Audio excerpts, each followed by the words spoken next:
Bismillahirrahmanirrahim. Assalamualaikum warahmatullahi wabarakatuh. Nahmaduhu wa nasta'inuhu wa nastaghfiruhu wa na'udzubillahi min syururi anfusina wa min sayyiati a'malina. May yahdihillahu fala mudhillalah wa may yudhlil fala hadiyalah. Allahumma sholli wa sallim ala sayyidina Muhammad wa ala alihi wa sahbihi ajmain. Amma ba'du. Perkenalkan, saya Ibu Ami Rahmawati, guru TCB, Takwa Karakter Building di SMP Darul Hikam, dan juga merupakan orang tua siswa dari 4 orang putra dan putri yang juga bersekolah di Darul Hikam. Alhamdulillah diberikan kesempatan untuk berbagi di bulan mulia ini mengenai materi yang merupakan salah satu budaya berakhlak berprestasi di Darul Hikam, yaitu santun, bertutur kata, dan bersikap.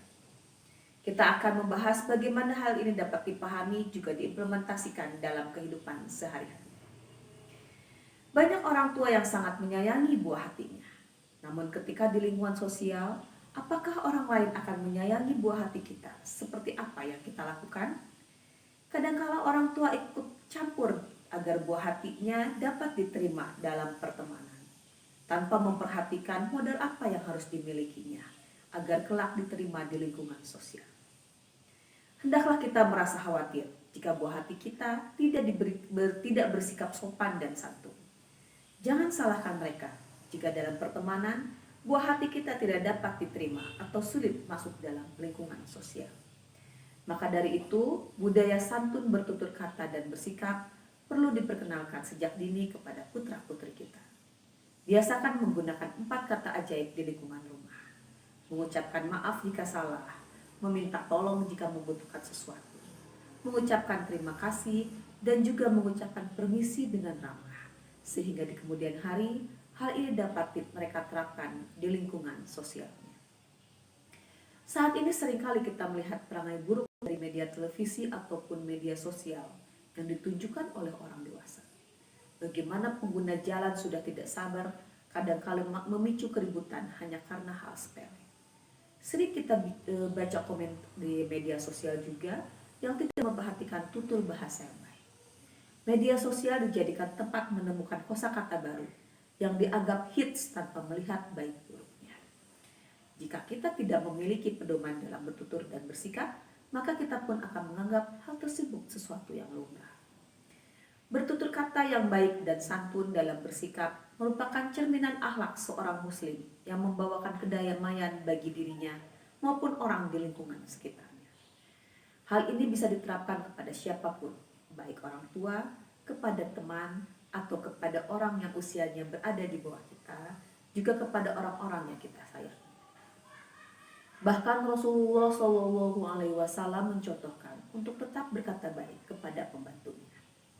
Dalam firman Allah Subhanahu wa Ta'ala, surat Al-Baqarah ayat 263 yang artinya, perkataan yang baik dan pemberian maaf lebih baik dari sedekah yang diiringi dengan sesuatu yang menyakitkan perasaan si penerima. Allah Maha Kaya, lagi Maha Penyantun. Salah satu ciri orang beriman adalah berkata baik. Hal ini dinyatakan Rasulullah dalam hadisnya. Barang siapa beriman kepada Allah dan hari akhir, hendaklah berbicara yang baik-baik atau diam.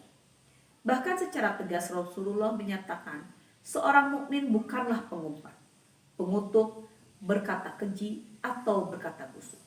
Hadis riwayat HR Bukhari Al-Hakim. Manfaat yang bisa diperoleh seorang muslim yang berkata baik dan santun antara lain, menjadikan seorang muslim lebih tenang, tentram, menjauhkan dari perselisihan, serta akan lebih dihargai oleh siapapun. Seperti dalam firman Allah Subhanahu wa Ta'ala, surat Al-Isra ayat 53 yang artinya, dan katakanlah kepada hamba-hambaku, hendaklah mereka mengucapkan perkataan yang baik. Sesungguhnya syaitan itu menimbulkan perselisihan di antara mereka. Sesungguhnya syaitan itu adalah musuh yang nyata bagi manusia.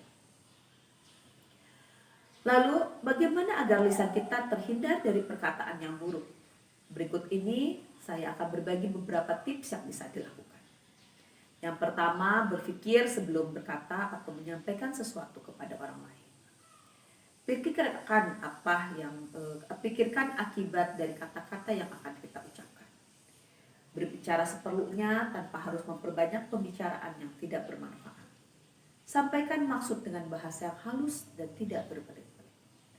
Tidak meninggikan suara atau mengeraskan suara ketika berbicara. Menunjukkan rasa hormat kepada dan penghargaan kepada lawan bicara. Bahkan, kadang-kala kita perlu tundukkan kepala jika berbicara kepada yang lebih tua. Berusaha membalas perkataan buruk dengan perkataan yang baik dan sopan, serta memohon kepada Allah Subhanahu wa Ta'ala agar ditetapkan dalam kebaikan dan dijauhkan akan keburukan. Demikianlah yang bisa saya sampaikan pada kesempatan ini. Semoga bermanfaat. Billahi fisabilillah. Wassalamualaikum warahmatullahi wabarakatuh.